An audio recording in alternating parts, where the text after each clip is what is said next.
All right, here's a video graphing number 37 from our chapter 4 practice test. Again, it's in this section 4.5 where we did most of this graphing, and we're going to be graphing the cosecant function. Remember, cosecant function is kind of this different function which we really use sine to graph it, and then at those maximum points of sine we put a parabola facing upwards. At the minimum points of the sine function we put a parabola facing downwards, and that's kind of how we graph cosecant.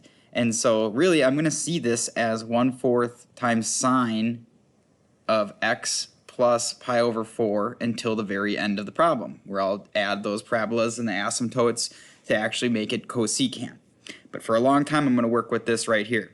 And then I'm going to follow the same steps I would do to graph this as if it was sine. So I'm going to start with the period. And the period of the sine function, to find it, would be 2 pi, because that's your normal period, divided by your b value. And in this case your b value is 1, because there's a 1x, or 1 in front of the x right here. So that's 2 pi divided by 1, which is 2 pi.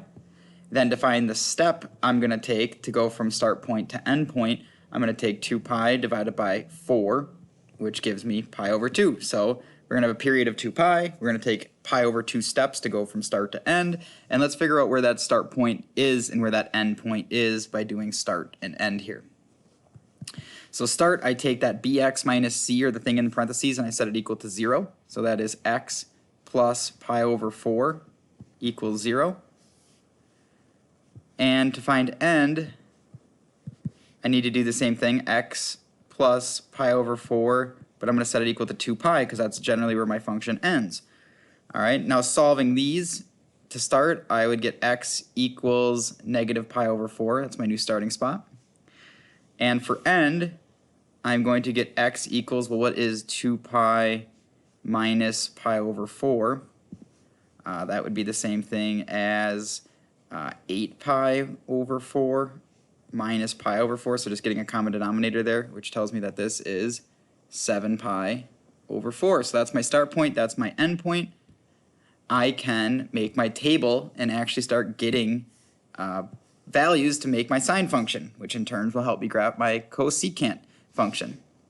So the first thing I'm going to do is, well, I'm going to plug my values in, find the y values, and so sine of x plus pi over 4, and then we'll see what the outputs that go with it are. Starting at 0, that's my start point. Now I got to take pi over 2 steps. Oh, actually, excuse me, that's not my start point. My start point is negative pi over 4. Now I'm going to add pi over 2 until I get to 7 pi over 4. So negative pi over 4 plus a pi over 2, that puts me at a positive pi over 4. Adding another pi over 2, let me think, that is going to put me at, I got to maybe have to write this one out because I'm drawing a blank. We got pi over 4 plus pi over 2. That would be like 2 pi over 4. So this is then 3 pi over 4. Adding another pi over 2, that would give me 5 pi over 4. And then finally I'm at 7 pi over 4, so I hit my end point. Great. This is a basic sine function. I haven't done anything in terms of amplitude or vertical shifts yet, so that means the y values, or the outputs, would be 0, 1, 0, negative 1, 0. Then the only thing I need to add in terms of a amplitude change is this out front, which is 1/4. So I'm going to take all my y values, multiply them by 1/4.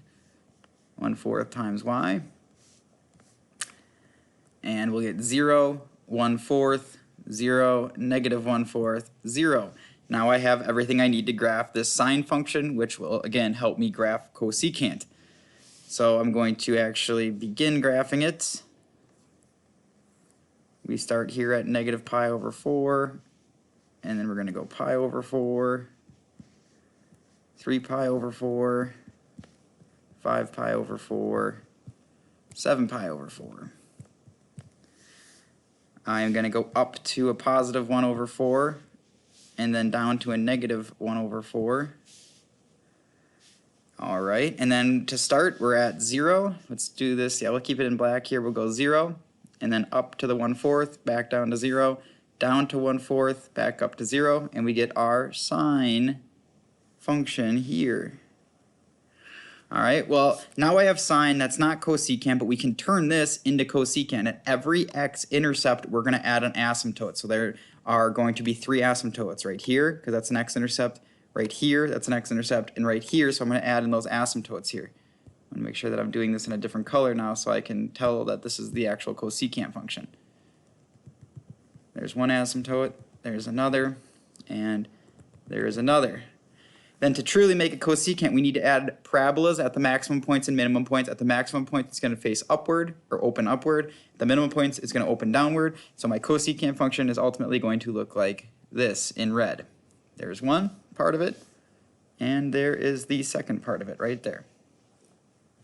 Now that's really sloppy. I'm working on my computer screen, but that is our cosecant function. And really, the steps stay the same as it would be for sine. It's just at the end, like I said, we added the asymptotes, we added these upward facing parabolas at the maximum points, the downwards at the minimum points, and we end up with our function.